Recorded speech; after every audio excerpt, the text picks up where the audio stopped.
入行5年嘅吳業坤最近人氣急升，但睇翻坤哥呢5年嘅事蹟，真係唔易捱噶。本身唱歌都幾好聽嘅，喺一眾巨星幫中，佢得第5名。同期嘅林欣彤、胡鴻鈞都發展得唔錯喎。相反，自己只係做一隻棋，被當出製金嚟用。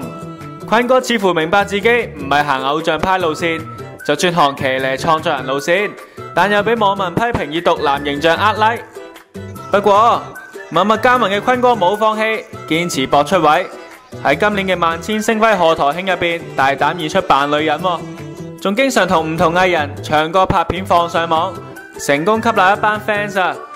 今時今日佢竟然可以入圍叱咤我最喜愛男歌手最後5強，可以同 Eason 陳奕迅並駕齊驅，非常犀利啊吓！事業上有所成功，但愛情路上就唔多如意啦。先後同周秀娜、吳若希、Super Girls、Aka 傳出緋聞，但最後都懷疑係服兵役。最近有傳坤哥同喺《愛回家2》飾演家姐嘅龔嘉欣行得好埋，仲幫佢慶祝生日。但龔嘉欣就話自己中意啲成熟型嘅，咁坤哥你都係有定心理準備啦。